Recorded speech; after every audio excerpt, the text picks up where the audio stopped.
चलो दोस्तों, सबसे पहले बात करते हैं आज के कुछ इंपॉर्टेंट सुर्खियों के बारे में। आईपीएल के इतिहास में 700 चौके लगाने वाले पहले बल्लेबाज कौन बने हैं और वर्ष 2021 के लिए संगीत कलानिधि का पुरस्कार किसे दिया गया है। साथ ही साथ डब्ल्यूएचओ के प्रमुख रहे डॉक्टर टेड्रोस घेब्रेयेसस को फिर से कितने वर्षों के लिए नियुक्त किया गया है। नमस्कार दोस्तों, मैं हूं कुंदन जायसवाल और स्वागत करता हूं आपका सरकारी परीक्षा के इस डेली करंट अफेयर्स वाले चैनल पे। दोस्तों, आज हम इस इंपॉर्टेंट सुर्खियों के साथ साथ कुछ और भी इंपॉर्टेंट करंट अफेयर्स की इंफॉर्मेशन आपके साथ डिस्कस करेंगे जो आपके आने वाले एग्जाम्स के लिए काफी ज्यादा इंपॉर्टेंट और हेल्पफुल होने वाले हैं। तो कोशिश कीजिएगा कि वीडियो को लास्ट तक देखें और जो भी आपको यहाँ पे इंपॉर्टेंट इंफॉर्मेशन लग रही है उसको एक जो है नोट बना ले, ताकि आपके जो भी आने वाले नेक्स्ट एग्जाम है उसमें आपका जो नोट आपने बनाया है वो आपके लिए क्विक रिवीजन का काम कर सके। तो दोस्तों, जैसा कि आप सबको पता है कि मैं हर बार आपके लिए वीडियो को आगे शुरू करने से पहले आपके साथ एक मोटिवेशनल कोट डिस्कस करता हूं। तो आज भी मैं आपके लिए एक मोटिवेशनल कोट लेकर आया हूं। मोटिवेशनल कोट है, नींद और निंदा पर जो विजय पा लेते हैं उनको आगे बढ़ने से कोई नहीं रोक सकता है। बात हो रही है नींद और निंदा की, यानी आपको अगर अपना लक्ष्य पाना है, आपको अगर आगे बढ़ना है तो आपको नींद की त्याग करनी पड़ेगी। साथ ही साथ अपने अंदर उस पॉजिटिव इन्वायरमेंट को क्रिएट करना पड़ेगा जिससे आप दूसरे की निंदा करना बंद कर दें।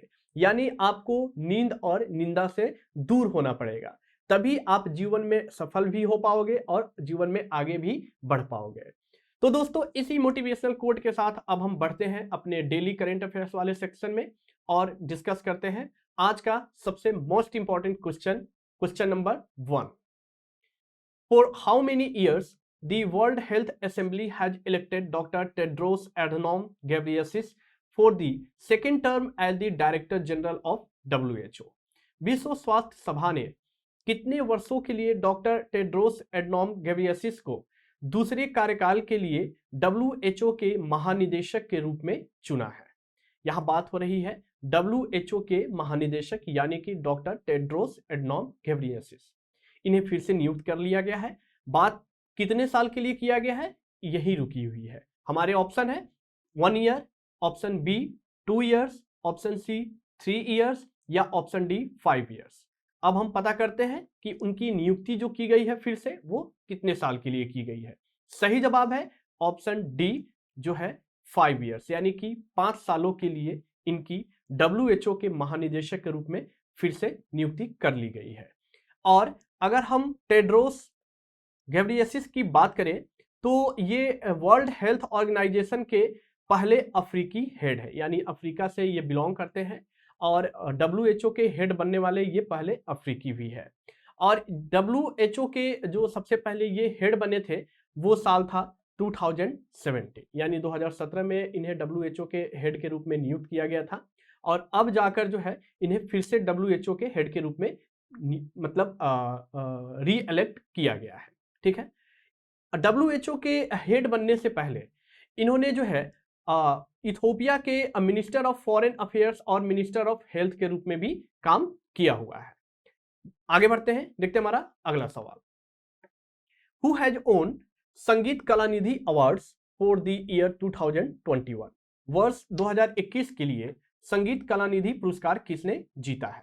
हमारे ऑप्शन है, ऑप्शन ए नेवेली आर संथान गोपालन, ऑप्शन बी तिरुवरूर भक्त वत्सालम, ऑप्शन सी लालगुड़ी जे.जे.आर. कृष्णन या ऑप्शन डी जी.जे.आर. विजय लक्ष्मी।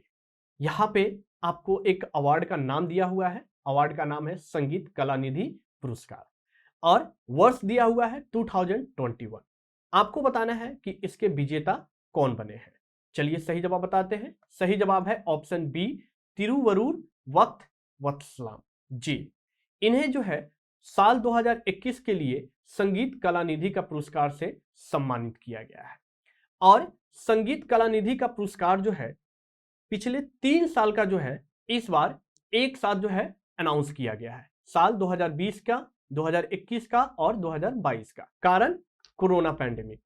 और अगर हम इन तीनों वर्षों के विनर की बात करें तो साल 2020 के जो विनर बने हैं वो बने हैं नेवेली आर संथान गोपालन, जो कि एक वोकलिस्ट और टीचर हैं।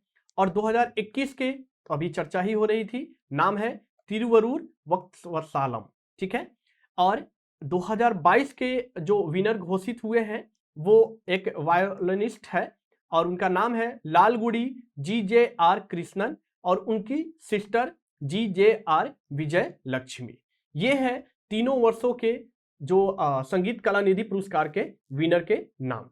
तो कोशिश कीजिएगा कि इस जो है सारे इंफॉर्मेशन को आप जो है नोट जरूर कर लें, क्योंकि नाम कठिन है और साथ ही साथ जो है एक अवार्ड का नाम है, तो आपके आने वाले एग्जाम में इससे सवाल बन सकते हैं। आगे बढ़ते हैं, देखते हैं हमारा अगला सवाल। Reserve bank of India has constituted a committee consisting of how many members to review the customer service standards? भारतीय रिजर्व बैंक ने ग्राहक सेवा मानकों की समीक्षा करने के लिए कितने सदस्यों की एक समिति गठित की है? हमारे ऑप्शन है, option A 3, option B 5, option C 6 या ऑप्शन डी 9। जी, एक समिति की जो है गठन की गई है, उसमें बात हो रही है कि कितने मेंबर जो है इस समिति में रखे गए हैं। तो मैंने आपके साथ जो है ऑप्शन बता दिया कि 3, 5, 6 और 9। चलिए सही जवाब बताता हूं। सही जवाब है ऑप्शन सी जो है 6, यानी जो इसमें जो सदस्यों की जो संख्या है वो है 6। और ये जो समिति की जो गठन की गई है उसके जो हेड है वो है डिप्टी गवर्नर बीपी कानूनगो, यानी कि ये जो है पहले जो है गवर्नर रह चुके हैं भारत के, नाम है बीपी कानूनगो। ये इस समिति के हेड बनाए गए हैं। और बेसिकली ये जो आरबीआई के द्वारा जो समिति बनाई गई है, ये जो बैंकों में जो कस्टमर सर्विसेज होते हैं उनको एग्जामिन करने के लिए, या जो नॉन बैंकिंग फाइनेंशियल कंपनीज है उनमें जो कस्टमर सर्विसेज जो होते हैं उनकी जो है एग्जामिनेशन के लिए इस समिति की गठन की गई है कि जो बैंक जो है अपने ग्राहक को, या नॉन बैंकिंग जो सर्विसेज है वो अपने ग्राहक को कस्टमर सर्विस सही से दे रहे हैं या नहीं दे रहे हैं। अगर उसमें कुछ कमियां आ रही है तो उस जो है उसकी रिपोर्ट जो है आरबीआई ने इस समिति से मांग की है। और इस समिति को जो रिपोर्ट सौंपनी है, वो जो मीटिंग हुई है इससे 3 महीने के बाद जो है इन्हें जो है फाइनल रिपोर्ट बतानी है कि कौन से बैंक की जो है कस्टमर सर्विसेज अच्छी है, कौन सी बैंक की कस्टमर सर्विसेज अच्छी नहीं है, यानी उसमें जो है अभी भी खामियां मौजूद है। आगे बढ़ते हैं, देखते हैं हमारा अगला सवाल। Who has become first player to hit 700 fours in Indian Premier League? Indian Premier League में 700 चौके लगाने वाले पहले खिलाड़ी कौन बने हैं? जी, 700 चौके आईपीएल में। हमारे ऑप्शन है, option A David Warner, option B Virat Kohli, option C Rohit Sharma या ऑप्शन डी शिखर धवन। जी, 4 आपके सामने क्रिकेटर के नाम दिए हुए हैं और बात हो रही है आईपीएल में 700 चौके लगाने वाले पहले खिलाड़ी की। सही जवाब है ऑप्शन डी शिखर धवन। जी, शिखर धवन को आप सभी जानते होंगे और इस खिलाड़ी ने जो है आईपीएल के इतिहास में जो है एक इतिहास अपने नाम रच दिया है। वो इतिहास है अकेले आईपीएल की हिस्ट्री में 700 चौके लगाने का। जी, अभी जो है ये पंजाब किंग्स की तरफ से आईपीएल में खेल रहे हैं और ये आईपीएल की हिस्ट्री में पहले खिलाड़ी बन गए हैं जिन्होंने अपने नाम 700 चौका जो है कर लिया है। और ये जो है कारनामा शिखर धवन के द्वारा आईपीएल की जो लास्ट लीग जो पंजाब किंग्स खेल रही थी उसमें इन्होंने इस उपलब्धि को हासिल किया है। टोटल इनके नाम जो है वो 701 चौके हो गए हैं। और इनके बाद जो है आईपीएल के इतिहास में सबसे ज्यादा जो चौके लगाए हैं खिलाड़ी ने, उनका नाम है डेविड वार्नर और विराट कोहली। डेविड वार्नर के जो कुल चौके हैं वो 577 है और विराट कोहली के जो कुल चौके हैं वो 576 है। आगे बढ़ते हैं, देखते हैं हमारा अगला सवाल। Which is the first gulf state to register a case of monkeypox? Monkeypox का मामला दर्ज करने वाला पहला खाड़ी राज्य कौन है? हमारे ऑप्शन है, option A Bahrain, option B UAE यानी कि संयुक्त अरब अमीरात, ऑप्शन सी कुवैत या ऑप्शन डी ओमान। जी, बात हो रही है मंकी पॉक्स की और पहले खाड़ी राज्य की। यानी कि कौन सा पहला ऐसा जो है गल्फ स्टेट है जिसने जो है मंकी पॉक्स की केस जो है दर्ज की है, रिपोर्ट की है। चलिए सही जवाब जानते हैं। सही जवाब है ऑप्शन बी, यूएई, यानी कि संयुक्त अरब अमीरात। संयुक्त अरब अमीरात में मंकी पॉक्स का जो है पहला मामला मिला है। लेकिन बात हो रही है खाड़ी देशों की, तो खाड़ी देशों में संयुक्त अरब अमीरात में मिला है। बाकी इनके अलावा और भी कई सारे देशों में जो है मंकी पॉक्स के पहले मामले पाए गए हैं, लेकिन खाड़ी देशों की बात हो रही है तो पहले खाड़ी देशों में यूएई जो है मंकी पॉक्स का रिपोर्ट जो है इन्होंने दर्ज किया है। और जो है इनसे पहले जो है चेक रिपब्लिक और स्लोवानिया ने भी जो है मंकी पॉक्स का रिपोर्ट दर्ज किया है। ये जो है अभी एक नई वायरल डिजीज है जो है धीरे धीरे जो है दुनिया में पांव पसार रहा है। और ये एक जो है स्मॉल पॉक्स जो डिजीज होती थी उसके फैमिली की ही ये डिजीज है। और ये जो है मतलब यूएई के साथ साथ जो है यूरोप, ऑस्ट्रेलिया और अमेरिका, यानी इन सब जो है जगहों में ये धीरे धीरे फैल रहा है। और बेल्जियम की अगर बात कर ले तो बेल्जियम ने मंकी पॉक्स से जो बीमारियां फैल रही है उन पेशेंट को, जिन पेशेंट को मंकी पॉक्स हो रखा है उन पेशेंट को 21 दिन का जो है इन्होंने जो है क्वारंटाइन कंपलसरी कर दिया है। यानी कि अगर किसी पेशेंट को मंकी पॉक्स होता है बेल्जियम में तो उन्हें जो है 21 दिनों की क्वारंटाइन रखी जाएगी। और इस 21 दिनों की क्वारंटाइन को घोषित करने वाला बेल्जियम जो है दुनिया का पहला देश बन गया है। ठीक है, आगे बढ़ते हैं, देखते हैं हमारा अगला सवाल। Which state government has launched Sambhav portal to resolve public grievances related to energy and urban development? किस राज्य सरकार ने ऊर्जा और शहरी विकास से संबंधित जन शिकायतों के समाधान के लिए संभव पोर्टल लॉन्च किया है? हमारे ऑप्शन है, option A Madhya Pradesh, option B Uttar Pradesh, option C Andhra Pradesh या ऑप्शन डी गुजरात। जी, बात हो रही है एक पोर्टल की जिसका नाम है संभव। और इस पोर्टल को किस राज्य के सरकार के द्वारा उद्घाटन किया गया है? चलिए सही जवाब देखते हैं। सही जवाब है ऑप्शन बी जो है उत्तर प्रदेश। यानी उत्तर प्रदेश गवर्नमेंट के द्वारा संभव पोर्टल का जो है अभी हाल ही में उद्घाटन किया गया है। और ये पोर्टल जो है बेसिकली राज्य में जो ऊर्जा और शहरी विकास है उससे रिलेटेड ये पोर्टल है। ठीक है, और इस पोर्टल से बेसिकली क्या होगा कि जो उत्तर प्रदेश राज्य की जो गवर्नमेंट है वो जो है एनर्जी और अर्बन डेवलपमेंट से रिलेटेड जो भी पब्लिक ग्रीवेंसेस होंगे उनको ये सुलझाने का काम ये पोर्टल के थ्रू किया जाएगा। इस पोर्टल का जो उद्घाटन किया गया है वो उत्तर प्रदेश सरकार के minister for energy and urban development minister Arvind Sharma के द्वारा किया गया है। और संभव पोर्टल को बेसिकली इसलिए लॉन्च किया गया है ताकि जो भी शहर में जो एनर्जी और अर्बन डेवलपमेंट से रिलेटेड जो भी मामले आ रहे हैं या जो भी योजना आ रही है उन सब सारी चीजों का जो है इस पोर्टल पे जो है देखरेख अच्छे से किया जा सके। आगे बढ़ते हैं, देखते हैं हमारा अगला सवाल। Daniel Vettori has been appointed as assistant coach of which country men's cricket team? Daniel Vettori को किस देश की पुरुष क्रिकेट टीम का सहायक कोच नियुक्त किया गया है? हमारे ऑप्शन है, option A India, option B Australia, option C England या ऑप्शन डी न्यूजीलैंड। यानी कि डेनियल विक्टोरी जो कि एक जो है क्रिकेटर हैं, इन्हें जो है अभी हाल ही में किसी देश के पुरुष क्रिकेट टीम के सहायक कोच के रूप में नियुक्त किया गया है। मैंने ऑप्शन आपके सामने रख दिया।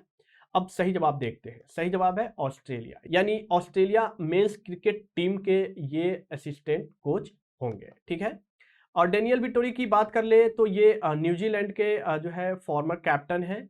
और इन्होंने जो है कोचिंग के फील्ड में जो है यानी कि कोच के रूप में इनके पास काफ़ी एक्सपीरियंस है। इन्होंने आईपीएल में भी जो है कोच के रूप में काम किया हुआ है।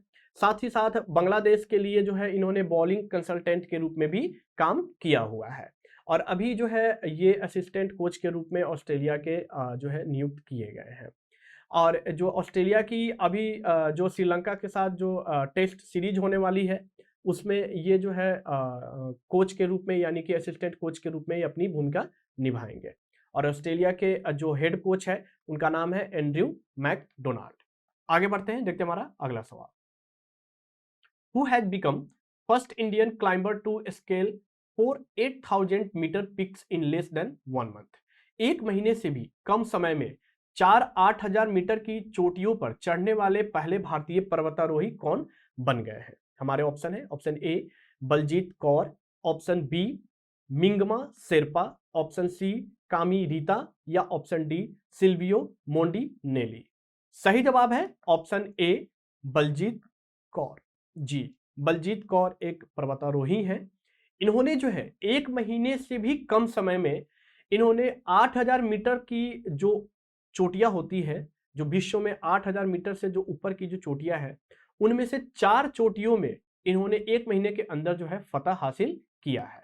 जी, और ये बेसिकली हिमाचल प्रदेश की रहने वाली है, ये है बलजीत कौर।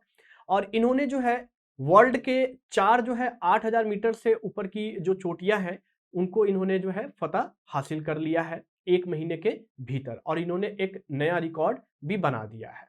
जैसे ही माउंट लॉत्से को जो है इन्होंने फतह हासिल किया, ये जो है विश्व में इन्होंने एक अपना एक अलग ही रिकॉर्ड कायम कर दिया। माउंट लॉत्से के अलावा इन्होंने जो जो चोटियों पे इन्होंने फतह हासिल किया है, उनके नाम है mount Annapurna, mount Kanchenjunga, mount Everest. यानी कि ये सारी जो चोटियां हैं, इनकी जो हाइट है वो 8000 मीटर से अधिक है।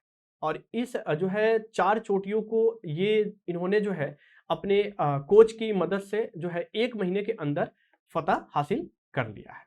आगे बढ़ते हैं, देखते हैं हमारा अगला सवाल। Which country has emerged as world's third strongest air force as per Global Air Power Ranking 2022? Global air power ranking 2022 के अनुसार कौन सा देश दुनिया की तीसरी सबसे मजबूत वायुसेना के रूप में उभरा है? जी, दुनिया की तीसरी सबसे मजबूत वायु सेना, यानी डिफेंस की बात हो रही है, और डिफेंस के मामले में सारे देश चाहते हैं कि वो आगे हो। ठीक है, तो यहां बात हो रही है कि एक रिपोर्ट निकाली गई है ग्लोबल एयर पावर रैंकिंग 2022, और इस रिपोर्ट में जो है इनमें से कौन से देश ने जो है एक अपना जो है नाम दर्ज किया है दुनिया की तीसरी सबसे मजबूत वायुसेना के रूप में? जी, हमारे ऑप्शन है, option A America, option B Russia, option C China या ऑप्शन डी इंडिया। सही जवाब बताता हूं, सही जवाब है ऑप्शन डी इंडिया। जी, भारत देश ने जो है इस रिपोर्ट में दुनिया की तीसरी सबसे मजबूत वायुसेना के रूप में अपना नाम दर्ज कर लिया है। जी, और इस नाम को दर्ज करने के साथ साथ जो है भारत ने चाइना को भी पीछे कर दिया है। एयरफोर्स रैंकिंग में चाइना जैसे देश को भी भारत ने पीछे कर दिया है। और सिर्फ चाइना ही नहीं, बल्कि इन्होंने जो है चाइना, जापान, इजराइल जैसे जो देश हैं, उसको भी इन्होंने जो है एयरफोर्स की रैंकिंग में पछाड़ दिया है। और ये जो अभी करेंटली जो रिपोर्ट निकाली गई है भारत देश की, इंडियन एयरफोर्स की, उसमें बताए जा रहे हैं कि टोटल भारत के जो इंडियन एयरफोर्स में जो टोटल यूनिट है वो 1645 यूनिट जो है वो एयरफोर्स की भारत देश में ऑलरेडी अवेलेबल है। और ये हमारे भारत देश के लिए काफी गर्व की बात है। आगे बढ़ते हैं, देखते हैं हमारा अगला सवाल। जी, ये आज के करंट अफेयर्स का सबसे लास्ट क्वेश्चन है, लेकिन जो भी मैंने आपके साथ क्वेश्चन डिस्कस किया है, ये सारे के सारे मोस्ट इंपॉर्टेंट क्वेश्चन हैं, जो कि हमने आपके एग्जाम के बेस पे फिल्टर करके जो है ये सारे 10 क्वेश्चन आपके सामने प्रेजेंट किए हैं। कोशिश कीजिएगा कि आप इस सारे क्वेश्चन को जो है अच्छे से रिवाइज करते रहे। चलिए देखते हैं हमारा आज का last question. Which is the first Indian state to use drones in health care? स्वास्थ्य सेवा में ड्रोन का उपयोग करने वाला पहला भारतीय राज्य कौन है? हमारे ऑप्शन है, option A Punjab, option B Himachal Pradesh, option C Uttarakhand या ऑप्शन डी उत्तर प्रदेश। जी, अब जो है स्वास्थ्य सेवा में ड्रोन का भी उपयोग किए जाने लगा है, और इस ड्रोन का उपयोग करने वाला पहला भारतीय राज्य की बात हो रही है। तो चलिए देखते हैं, पहला भारतीय राज्य है उत्तराखंड।